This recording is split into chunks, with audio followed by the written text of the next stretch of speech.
Hey everyone, it's Charlotte from the Kia Hyundai channel, and just in case you missed all of our videos from the LA Auto Show, we're giving you a quick summary on what Kia has unveiled, and it's two new powertrains that are featured on the 2027 Telluride.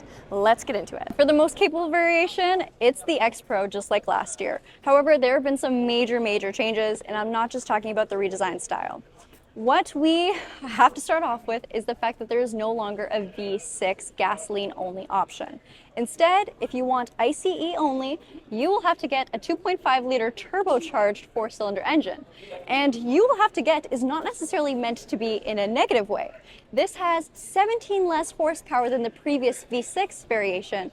However, we still have a ton of torque. So the total horsepower and torque output is 274 horse with 311 pound-feet of torque, all tied to an 8-speed automatic transmission, and it is still entirely capable.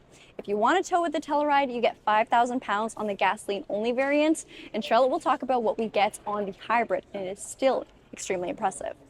For our body styling and design, we have about a 3-inch increase in our wheelbase, so the vehicle is longer. It's also taller. As far as ground clearance goes, the X Pro will always be the most equipped and most capable variation of the Telluride, and that also accounts for the height. So for ground clearance, we're at about 9 inches compared to the 7 inches of the Telluride on the past. Our wheels are extremely rugged on the X Pro. The alloy design is smaller, so it's an 18-inch alloy, but for our tires, we have a Continental all-terrain, and it's pretty knobby. Good amount of sidewall real estate, and regardless of where you're living, if you're experiencing any sort of inclement, maybe not necessarily snowy conditions, this is not a winter tire, but any sort of terrain, cottage roads, that kind of thing, it can handle it no problem. The suspension is also designed for more travel in mind too, so it's not just looks, it's not just a design package, it has the capability.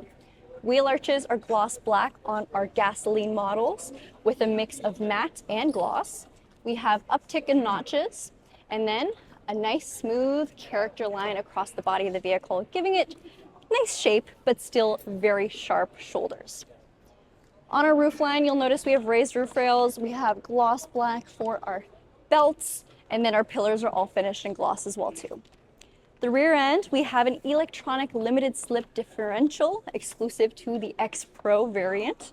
And with that ELSD, of course, it's not open. So if you do have one wheel that's stuck, the other can get going. Or one that's slipping, the other one can get moving, and nothing's gonna hold you up.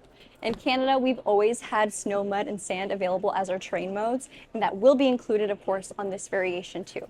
But that summarizes what we'll see on the X Pro variant. And of course, we will still see some X lines, which have that dark, bold exterior styling. When it comes to our wheels and some of the more aggressive setups, it's a bit dialed down. So it's more of a rugged package with the refined styling. All right, and now for the 4-cylinder that we were actually all expecting, it's the Telluride Hybrid. This is a 2.5-liter turbocharged 4-cylinder paired with a 6-speed regular automatic transmission.